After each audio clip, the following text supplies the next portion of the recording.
Perfect. So we are live. Emma, hello, welcome. How are you today? I'm good. I'm feeling pretty lively, and so I've been looking forward to this all day long. So yeah, Fantastic. very excited. Yeah, so I'm checking the technology. We are live right now on LinkedIn, Facebook, and YouTube. So brave step into live conversation. So welcome to everybody connected today. We plan just to give you an idea of what we're going to do today. We have a half an hour. We plan to talk and having a dialogue for about 20 minutes. Then we see if there's any Q&A. And we leave also time to wrap up the key messages and leave a couple of links for whoever wants to follow up from here. So let me just, first of all, I would say let's introduce ourselves, Emma, and then we get into the topic for today. I'll start very quickly. So hi, everybody. So I'm Max Comusi. I'm a coach. I'm a life and business coach. I coach for positive leader, resilient teams on the business side. On the non-profit side, I really am passionate on coaching young people to get into the UK workforce. This is more on the confidence side. And I also coach men. So I'm a men's health champion. So that's me in a very nutshell. Emma, would you like to introduce yourself, please? Well, I met Max training with Coactive, and that was a brilliant, transformative experience. I am a speaker, trainer, and coach. I've got a background in education and safeguarding, in mental health and well-being. I work with professionals and parents on psychological well-being from the inside out, and also how to enrich depleted and difficult relationships to get from dysfunctional to functional, and hopefully from functional to fulfilling. A lot of this work, like Max's, is about finding resonant values, strengthening your voice, and taking action. So I work with parents, in schools, in corporate settings, and I also do training on psychological well-being in schools and corporate settings. And as a coach, I work with leaders and I work with parents. So that's me. Wow, Emma, so that's quite a lot. I know you've been very, very active in this space for many years, and I really can't wait to get into the topic and share and listen from your experience. Wonderful. Thanks for accepting this live dialogue. So let me just very quickly introduce the topic. So the topic is male identity and self-respect. This reflection came from my experience with some of my clients, males, and it is quite relevant, I would say, in this post-pandemic world where some of the old problems are getting quite worse. So I wanted just to take a moment to reflect and see what's going on in this space, raise awareness, but also find a new model to propose in order to move forward. Basically, what I see happening is the traditional gender roles. Again, today I would like to talk from a men's lens perspective. The old archetypes, they still work really very, very strong at the work in the background at the unconscious level, and our life are still ruled by the old mantra of protect, provide, sacrifice, support. The classic man up. So that is still working really very much, and I wanted to share maybe some of my experience, just very, very quickly, one of my experience. I just came from a trip to Italy. I saw my dad. He's quite old. He's 80-year-old. It was a health scare, but he recovered very quickly, amazingly. But then we had the luxury of time to sit down on the sofa and having a very long conversation. And in a very nutshell, guys, I'm not going to bore you with a very long story, but he got a very successful life. But it was interesting to see how, looking back, he said, yes, I took the role of the head of the family. I I did a lot of things that I had to do, but those roles ruled my life for far too long.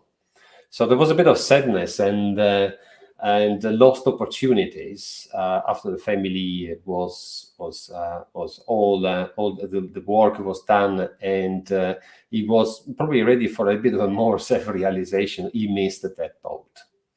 So that told me that those archetypes are really working really strong. And, he went through a life of 70 years. So I took that one away. And this is where I wanted just to bring today for reflection, because I think most men have some elements of that on the shoulders. I'll stop here just for a moment, just to take a breather, Emma. Does it have any resonance in your practice? Completely. I think we all tend to fall back on what we unconsciously absorb as we grow up. So we can either become highly controlling or overly permissive, punishing, sending people away, like our parents sent us to their bedroom, or delivering long lectures when we're not living up to potential. We can find ourselves lost or stuck in a family dynamic or a role that we have been assigned or inherited, not really chosen. And so we can easily mimic the less than ideal things that our parents did. And it's, human nature to repeat what we experienced, especially when we're stressed or depleted. And I think what I'm seeing in my work in the parenting space is working parents are incredibly depleted or polarized. And so you have that idea of people being funneled or stuffed into roles that they haven't really chosen, they haven't really designed, and they're rubbing up against, values, their actual values that come adrift from those because of the force of circumstance, and also because of the force of anxiety. And anxiety is everywhere, and it's an equal opportunities offender. Men and women are anxious, but I think that those archetypal male roles, there has that sort of idea, for instance, of emotional availability. It's not traditionally the male role, is it? It's more. Yeah, correct. Yeah, I like them. Yeah, emotional availability is a big topic. Even to yourself. Yeah, I was the other day in a queue at the supermarket, waiting for my turn at the till. Two women in a space of about 60 seconds. They shared so much of intimate relationship issues, really details, just in the open space. I was just amazed. Male I would never do that personally with with someone that I don't know. Forget about just another mate in the open and go deep so quickly. So that told me that we don't share enough. We tend really to keep a lot of ourselves, what I call the changing room attitude. We normally talk about problems when they are in the past, they're fixed, and then we have a full hero journey to share with our mates. Max, what's so powerful about that for you when you see that comparison? Because I've been coached by you, and I know how amazing you are at getting into the depth quite quickly. Thank you. For me, is a vulnerability. Probably when we talk about archetypes, these old traditional models, so for men, the number one is strength. As for women, is beauty. That is probably if we can take one of the strongest points. Yeah, for men instead is really we needed to be strong and be vulnerable. Being at a queue supermarket and just open up and saying, "Look, I'm not in a good place. I have this problem. I don't know what to do." It's just something we don't do, and it works so deep down. Even if we know the drill. You need to share. You need to get help. You need to get support in order to fix your problems. So that's what I see. Yeah, and it's important because the more we can feel we can explore and express what's really going on with ourselves authentically, the greater ability we have to sort of declutter it all that space in here that gets so crowded. And what I often see with working with, sometimes I work with parenting couples, and I see that sort of sense of really having to sort it all out and be self-reliant. Yeah, self-reliance seems to be normally for men is the only way. Is really taking the challenge of face it up and be alone in the journey until you get out of those major obstacles. But it doesn't have to be that way. That's the point I wanted to raise today. It doesn't have to be a lonely journey. You don't have to face it by yourself.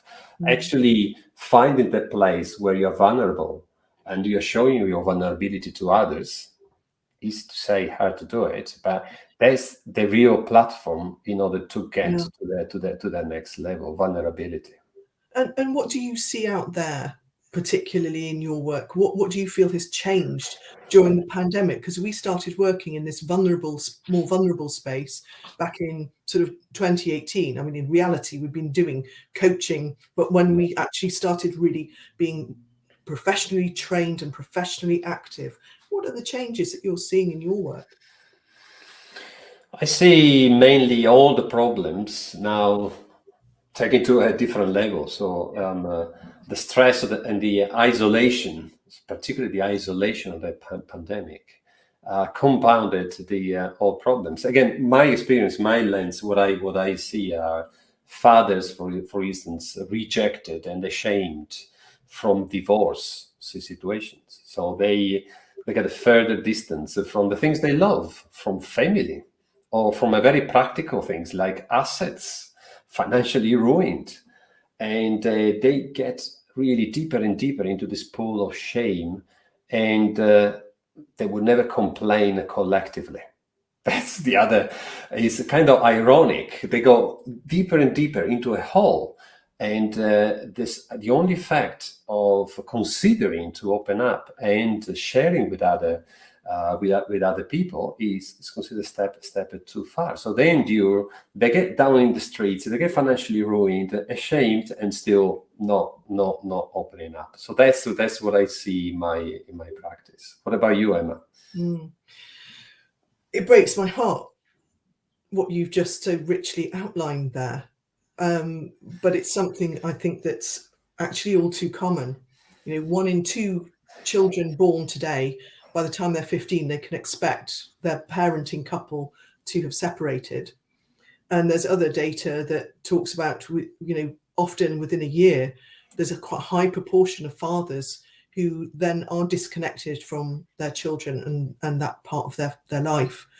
And I suppose what I have seen is during the pandemic, as I said, families under unprecedented strain, parenting in survival mode, in captivity, working from home, and you're ill-equipped for working from home physically in the beginning of the lockdowns, and mentally working from home with your family around you. That's actually a big relational shift and a big relational challenge.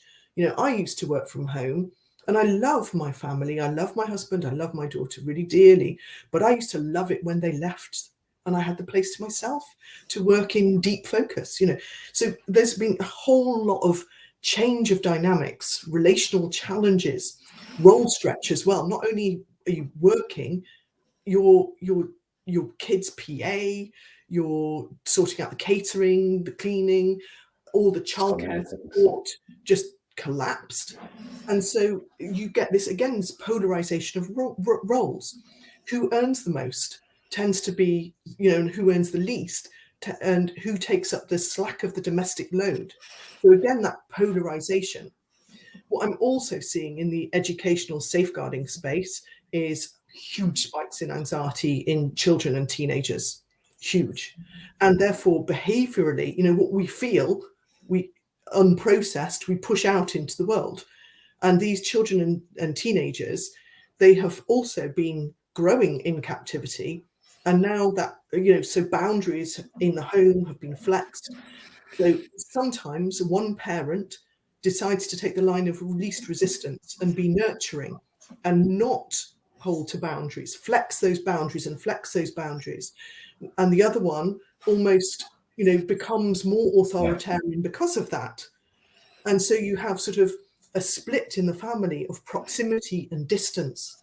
I must stay connected to my kids no matter what, because it is a really anxious place to be when your kids are showing signs of mental difficulty and distress. So, I see how that can mean that, often the father ends up being more authoritarian, becoming more distant.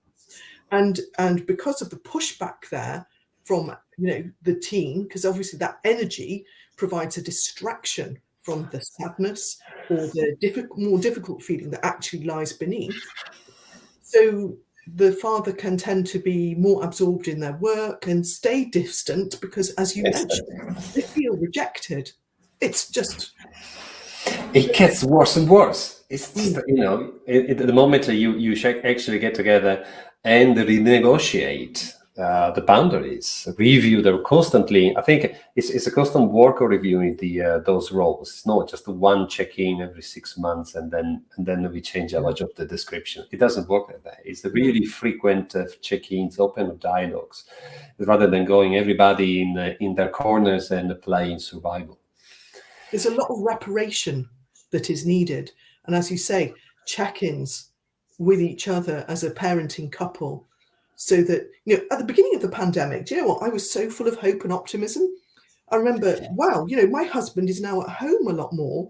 And so, because I work flexibly, I'm self-employed, I often flex my work in order to be able to take up more of the childcare element. So I thought, great, we're all having lunch together, and it was beautiful to see how at times my husband was really doing such a superb job and how our daughter was benefiting so much from his presence. But it's not always been like that, and it doesn't always stay like that. It's really difficult to navigate.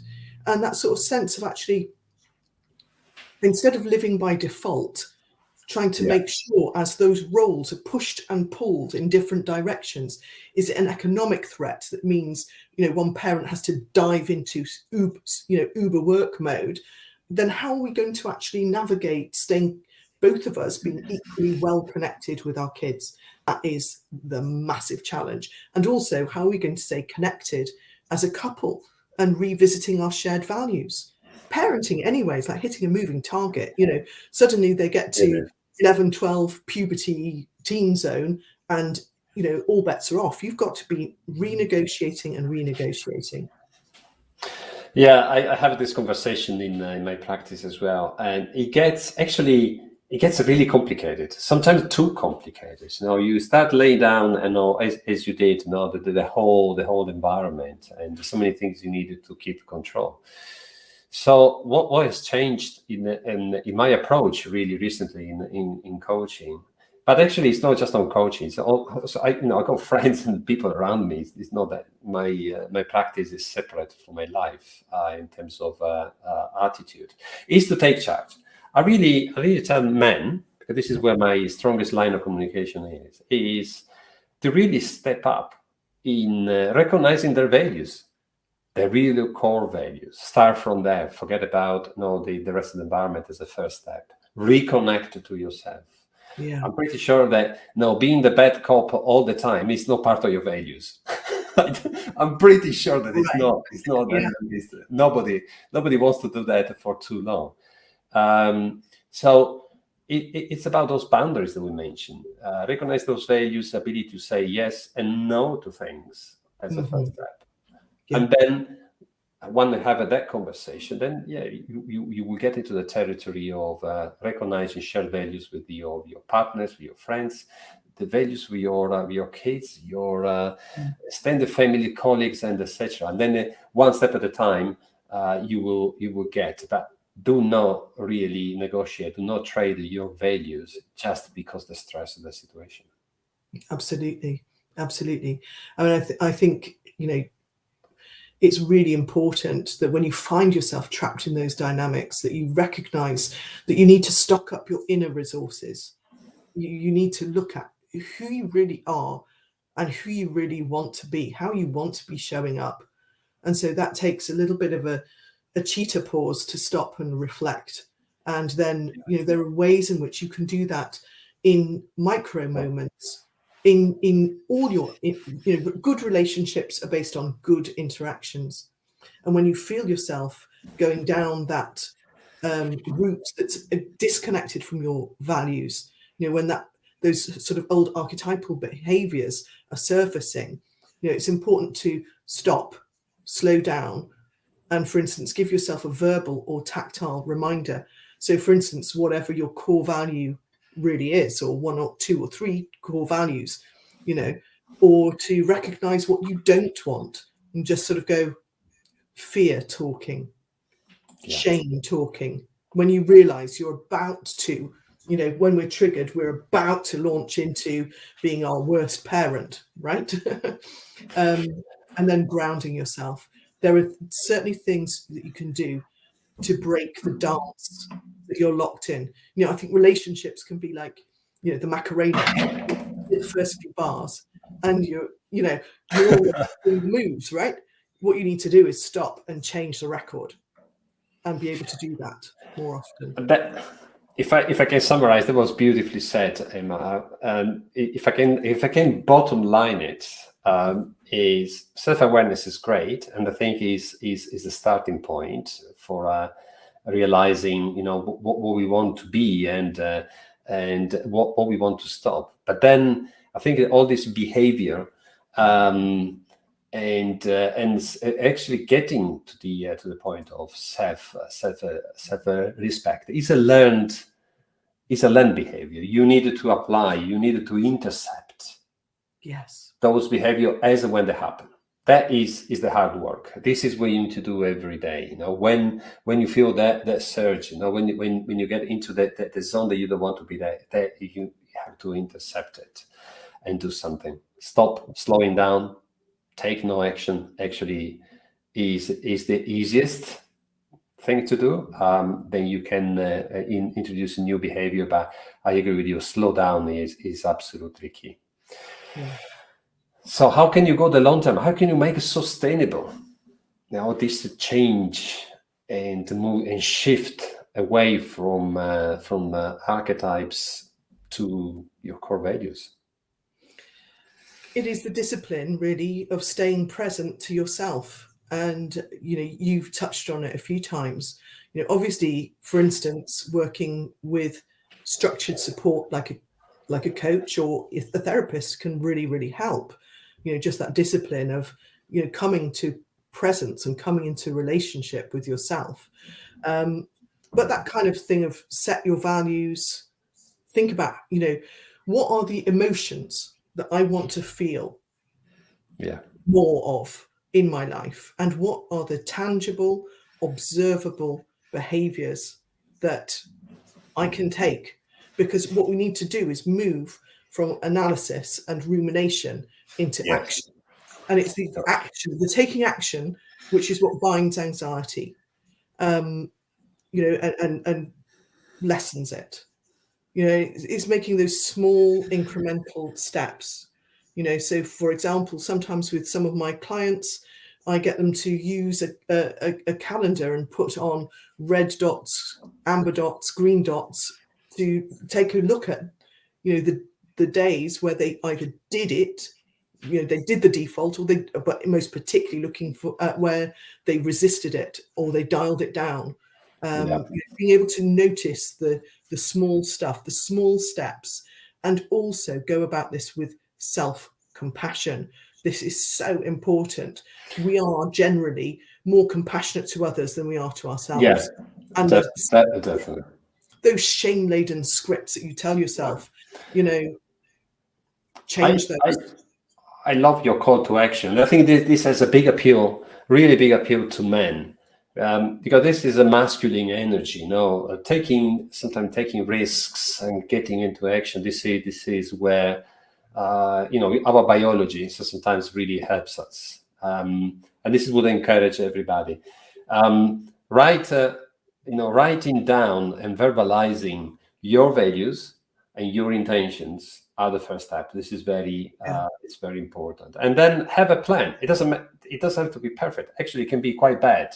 But it's better to have a plan of action, whatever that is, than having none. Mm.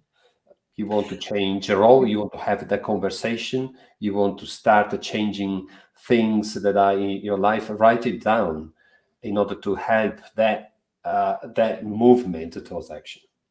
And I think really being aware that when we're in a painful situation, when we experience pain, we avoid it and we shrink and we withdraw. But actually, and withdrawing tactically for a while, that can be an okay thing.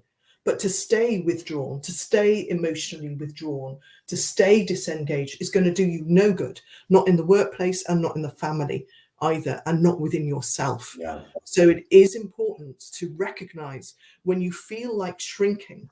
Again, it's that, when you feel like playing small, or when it just feels like it's going to be less painful and less vulnerable to play small. Check in with yourself, champion those values. If we don't check in, you can't change what you can't see. So that point of checking in, I'm doing this. I want to avoid avoidance, and double down on try and marinate in the strength of the beautiful person, in the strength and the values that you actually have, and try to move from love and compassion rather than shame, self-blame, guilt, or pain and withdrawal. Yeah. And as you said, we spend so much time and energy in circling around our problems, looking from the top, from the bottom, from the sides, when it's time to walk through it. Yeah. With courage, with compassion, as you said, about that movement to action and taking your things head on. I know that today we talk about coaching and therapists, but these are options to accelerate your journey. But start from a buddy, find a mate, find just someone that you can share and verbalize and commit to action. Because if you do it with someone that you know, that you trust, the chances that you do it are far greater if you keep it just in your head. Yeah, it's so important because it helps you stay on track and can be a more proactive way to prevent you falling off the cliff. And falling off the cliff is what's happening to far too many men in this country. Yes. The lead cause of death in under 45 men is suicide. And so there's a crisis out there, so it's really serious. And that's a tragic failure. In school settings, girls will self-disclose about self-harm way more than boys, or anxiety or depression. So this is about gender rights and the need to realign these archetypes and make it safer for men to own their vulnerability and see their vulnerability as actually a strength. Your team as strong as its weakest link. And we need to think about our internal team and how we can strengthen that. And if a person is standing looking at a mountain, even if there's someone who's a stranger standing just 3 feet away from them, they will perceive the gradient of that mountain as being less. Imagine how better life feels and the face of the Eiger feels if you have a star cabinet of trusted friends and confidants who have your back and you actually use them when you need them. That was a great metaphor, very, very powerful. Emma, thank you. And we are bang on time now, 30 minutes, so we're going to draw to a conclusion. Perfect. I would like just to, my own metaphor for my mates would be never throw a mate under the bus. So always look around for your mates that might be too silent, they don't talk, Ask twice, are you okay? Are you really okay? It will make the difference. Check around, help others, never leave anybody under the bus. That would be my final call. Emma, I cannot thank you enough. It's been deep, exciting, and I would like to leave the audience today. Today we have only half an hour. We really wanted to trigger the reflections, but we are planning to do more. So watch the space. More to come. Thank you, Emma. Thank you. Thank you, everybody. Take care.